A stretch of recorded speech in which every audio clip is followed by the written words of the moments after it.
हे दोस्त, आपके दिमाग में ये सवाल जरूर आया होगा।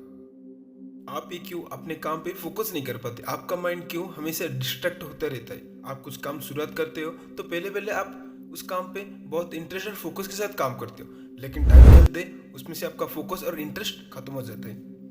आपकी सहमति के लिए एक बात बोलूं, ऐसा प्रॉब्लम सिर्फ आपको ही नहीं, इस दुनिया में 90% लोगों को इस सेम प्रॉब्लम को फेस करना पड़ता है। फोकस ना होना, माइंड डिस्ट्रैक्ट होना, ये हमारी 5 सेंसेस यानी 5 इंद्रियों के ऊपर निर्भर है। जी हाँ, कहीं ना कहीं देखा जाए तो हमारी 5 इंद्रियां फोकस और माइंड को स्टेबल करने के लिए बहुत ही महत्व देती है। हम हमेशा हमारी इंद्रियों से खेलते रहते हैं, उनको संतुष्ट करने में लगे रहते हैं। यानी अब अगर आप पढ़ाई करने जाओ या कुछ ज़रूरी काम करने जाओ तो आपके माइंड में ये थॉट ज़रूर आया होगा, कुछ खा लूँ तो अच्छे से पढ़ सकता हूँ, या किससे बात कर लूँ, या कुछ इंटरेस्टिंग देख लूँ तो मुझे अच्छा फील होगा और मैं और भी फोकस के साथ अपना काम कर सकता हूँ। ये सब थोड़ा कर लूँ तो क्या प्रॉब्लम हो जाएगा। ये सब हमारी इंद्रियां हमसे करवाती है। अगर इनको कंट्रोल नहीं किया जाए तो और भी एक्सपेंड होते जाएंगे। जैसे कि अगर आप कुछ देख रहे हो तो उसके रिलेटेड और कुछ मिला तो आप उसको भी देखने लगोगे।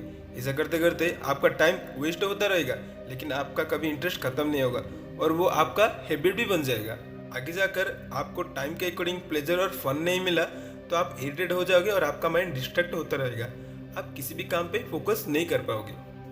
दूसरा सबसे बड़ा रीज़न ये मोबाइल है।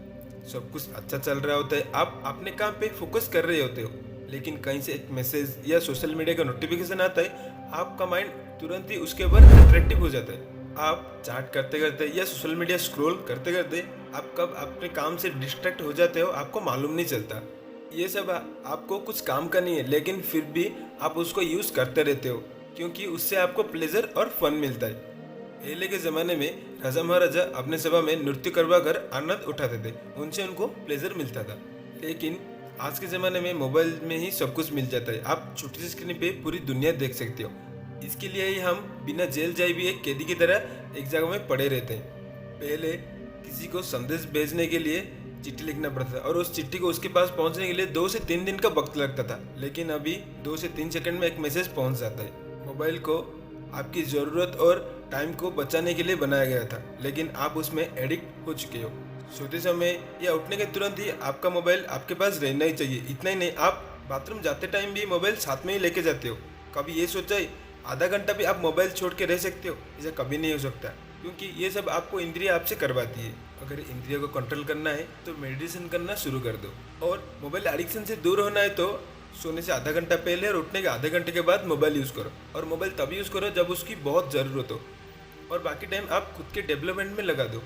ऐसा आप 21 दिन तक करो और 21 दिन के बाद देखो कि आप अपने लाइफस्टाइल में कैसे चेंज पाते हो। अगर वीडियो में कुछ सीखने को मिला है तो वीडियो को लाइक करो और चैनल को सब्सक्राइब करो।